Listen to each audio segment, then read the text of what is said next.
Hello, everyone, and welcome to Headwise, the weekly video and audio podcast of the National Headache Foundation. I'm Dr. Lindsay Weitzel. I am the founder of Migraine Nation, and I have a history of chronic and daily migraine that began at the age of 4. I am excited to tell you that I am here today with Staff Sergeant Samantha Aquino. Hello, Samantha, how are you? Hi, good. How are you? I'm good. Samantha is here to talk to us today about the fact that she had chronic migraine while in the military, still has it. She has a very interesting history of chronic migraine and interesting military history. And we're going to talk about this today because we like to outreach to the military, to veterans. The National Headache Foundation has a special program called Operation Brainstorm for people in the military and for veterans. And this is something we've been doing recently. We were doing it when we were in DC. And so we are going to talk to her about her experience, how she developed migraine and how she continued to work with it and get a diagnosis and how it has been for her. And I really do love her story. It has been published a couple times. You may have seen her picture. You may have read about her. So let's go ahead and listen to what she has to say to us. So Samantha, can you go ahead and tell us a little bit about yourself and your military history? Yes, so I was in the Marine Corps from 2007 to 2017, so approximately 10 years. Mhm. Then I transitioned into the Army. I am the first woman tanker in the United States. There was 5 of us that graduated together from the tank course in Fort Benning, Georgia. After that, in 2016, they fully integrated women at that time. Okay. So that is part of what is so interesting, I think, about your history, as you are the first female to operate a tank. So I find that very interesting and amazing. So how did you end up developing migraine, chronic migraine? How did this all start for you? So in 2012, I was on my first deployment in Afghanistan. I have 2 there. So we were doing a martial arts training where we collided heads, and I was concussed. I had passed out, was unconscious for a little bit, and then came to. Um, a little while later, I went back to my room and I went to sleep, and I woke up in the middle of the night with the most excruciating pain in my head that I've ever felt in my life. And I had no idea what was going on. I was confused. I was just lost.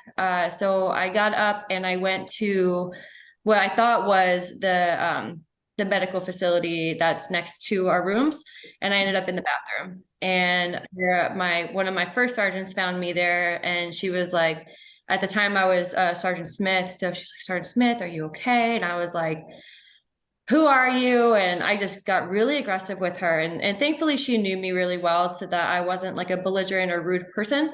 So Right. she was like, something was not right. And so she walked me over to the medical facility where they took me to Camp Bastion, the base that is connected to Camp Leatherneck in Hellman's Providence. And I was treated there. Oh my goodness. That's quite a story. So at that point, I'm sure that they evaluated you, etc. Were you in pain right away? Obviously, you were in pain then. Did you have chronic pain right away? Did that develop later? My head was definitely sore. I was definitely getting a headache, but I like to think I'm tough. So I was trying to suck it up for the most part. But it wasn't anything that was stopping me from doing my job on a daily basis, or for that day.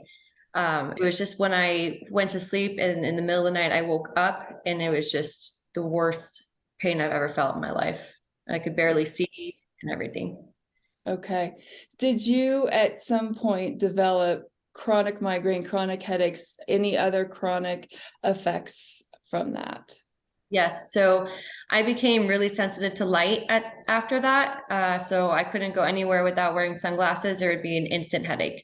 Bright lights, instant headache, and what I thought was headache, but it actually was migraine. But I didn't know what that was back then. So I just thought I was having some really bad headaches every time I went outside, pretty much. Mhm. Were you able to get a diagnosis right away? No. So they didn't diagnose me with anything while I was there except for concussion. After that, it was just, I would complain about the headaches, and they're just like, well, drink more water. You're dehydrated. You take some ibuprofen, which unfortunately I took so much ibuprofen that I had ulcers in my stomach, and now I can no longer take ibuprofen because of the amount that I was trying to take to stop these headaches that wasn't doing anything for me.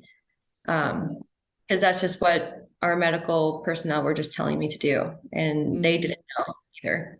So, right. At what point, how long did it take you, I should say, to actually get a correct diagnosis? And did that make a difference in your treatment and how you were feeling? yeah. So when I joined the Army, I just complained so much about these chronic headaches, and I just didn't understand. And finally, I had a physician assistant that was familiar with migraine, and he was like, I'm going to send you to neurology, and they're going to do a full workup on you there. And it wasn't until 2019 that I was diagnosed with migraine. Wow. And Okay. So how many years was that? uh, seven, about Wow. 7 years without the correct diagnosis, which was really hard for me because they just thought like, oh, you're weak, you're soft, you have a headache, blah, blah, blah, normal women symptoms, blah, blah, blah. I'm like, no, no, that's not what it is. And once I was diagnosed with migraine, I luckily went to a unit, and my platoon sergeant at the time has migraine, and he's very familiar with it. And so since he has it, I got diagnosed correctly with it. And life has been great ever since because I have the correct medication. I have people that support me and understand what it is. But it just kind of stunk that I had to wait 7 years to get a proper diagnosis, and then wait for a platoon sergeant, someone senior to me, that has the same issues, that could explain to senior people what it is, and so that they can understand that this is not just a headache, that this can't go away with Tylenol or ibuprofen, and this is a really serious condition. I'm so glad you're here to tell this story. Thank you for this. Were you able to continue doing the job you had, operating a tank, etc., after you had a concussion and developed chronic migraine? So I was not a tanker back then. Okay.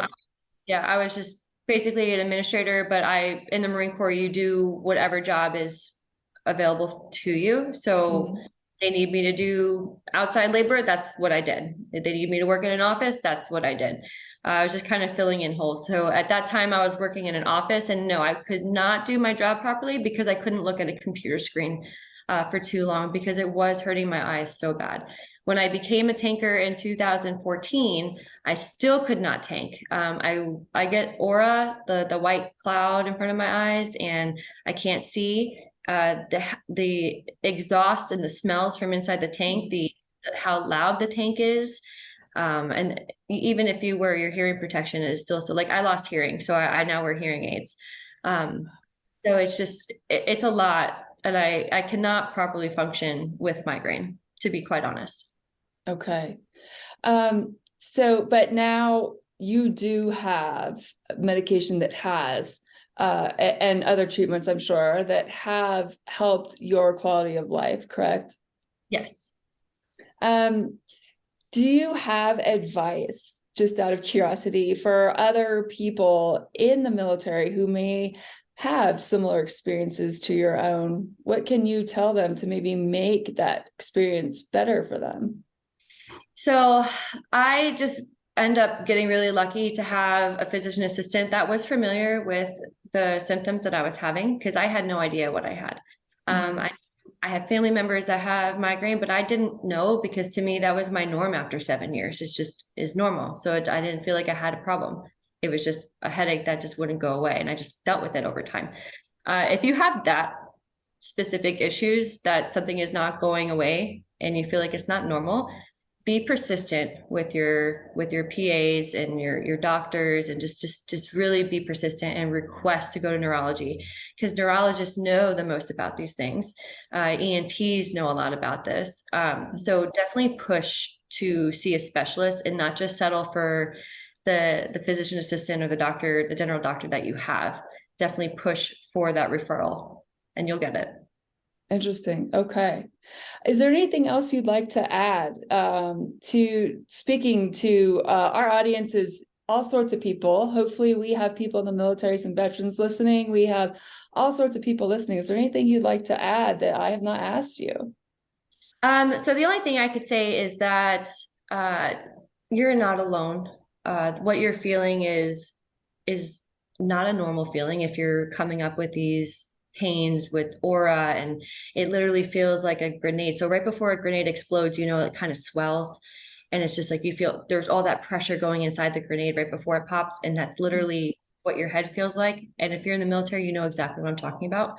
Just get that checked out and be persistent. It's not normal, and you don't have to live that way. You don't. I live basically migraine free for the most part. I do get them occasionally. Like I think I had one about 3 months ago. But with the correct medication and the support I had, I was able to go through that and be okay without, and I was deployed at the time.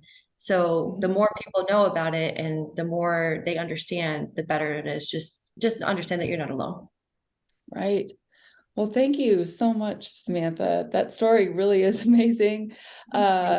Yeah, I think that everyone can learn from it, and it's a great story. And if you would like to learn more about some resources available to you, if you are in the military, if you are a veteran and you're experiencing headache, you can go to headaches.org. We have some videos there. We have some resources there. We have Operation Brainstorm there, which tells you about ways you can have access to ask questions of headache specialists, etc. So the NHF has a few resources for you there. So thank you so much, Samantha, and thank you everyone for listening today. And please join us again next week on the weekly videocast and podcast of the National Headache Foundation. Bye-bye.